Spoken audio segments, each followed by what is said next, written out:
Prepih. Kolumnist Primož Velikonja. Bliža se kolesarska in motoristična sezona in z njo kot vsako leto prizori, ki bi jih najraje izbrisal. Še vedno na terenu naletimo na poškodovance s pomanjkljivo zaščitno opremo, da o čeladi sploh ne izgubljam besed.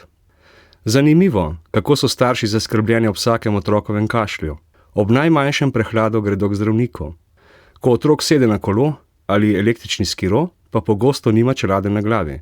Brez zaščite, brez razmisleka. Skrb izpuhti, dokler se nesreča ne zgodi. Takrat je običajno prepozno. V središču gorskega kolesarjenja je bilo tekmovanje v spustu z gorskimi kolesi. Karel, oče dveh deklet, ki sta bili aktivni tekmovalki, se je pozno popoldne tudi sam spustil po progi. Bil je navdušenec, amater, z dobrim kolesom in popolnoma zaščiten. Malo po 15 uri smo prejeli klic. Priče so poročale, da je moški srednjih let padel s kolesom, je nezavesten in hudo krvavi iz glave. Zgodilo se je na težko dostopnem terenu, 200 metrov od glavne ceste.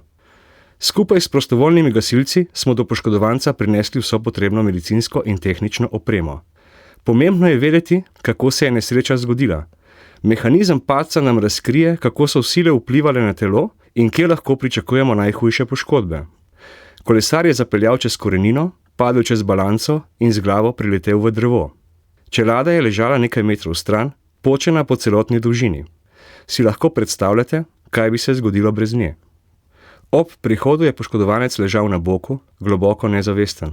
V stabilni bočni položaj ga je obrnil prijatelj, ki je bil v trenutku nesreče tik za njim. Poškodovanca smo v osi obrnili na hrbet in začeli aspiracijo krvi iz ustne votline ob hkratnem varovanju vratne hrbtenice. Dihal je samostojno, a pospešeno. Takoj smo mu skozi masko z balonom aplicirali 100% kisik. Vitalne funkcije so bile v mejah normalnega.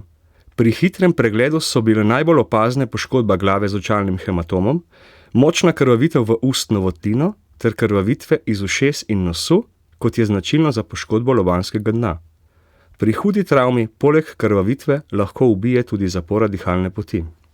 Iz ustne votline smo mu med intervencijo izsesali 300 ml krvi. Na levi strani prsnega koša smo opazili hematom in neenakomerno premikanje.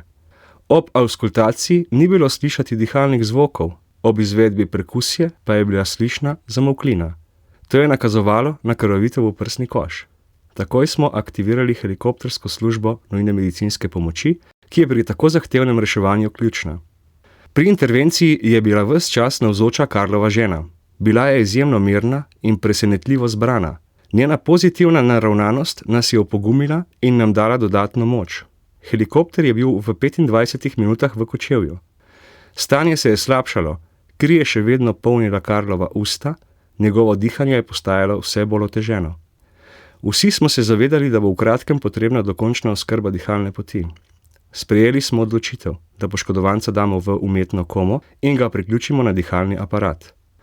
Postopek je bil zapleten zaradi nenehne krvavitve v ustno votlino, a nam je v drugem poskusu uspelo. To so postopki, ki se ne izvajajo vsak dan, še posebno pa ne v tako skrajnih okoliščinah. Karel je bil prepeljan v Ljubljano. Zavedali smo se, da je njegovo stanje kritično. Toda rdeča nit te zgodbe ni delovanje intervencijskih služb, ampak trezno ravnanje prijatelja, ki ga je obrnil na bok. Karel je nezavesten obležal na hrbtu, dihal je spontano, a je krvavel v ustno votlino. Jasno je bilo, da ima hude poškodbe, morebiti tudi vratne hrbtenice, toda v takem primeru ima prednost življenje. Če ga prijatelj ne bi postavil v stabilni bočni položaj, bi Karel nehal dihati, kri bi mu napolnila dihalne poti in že pred našim prihodom bi doživel srčni zastoj.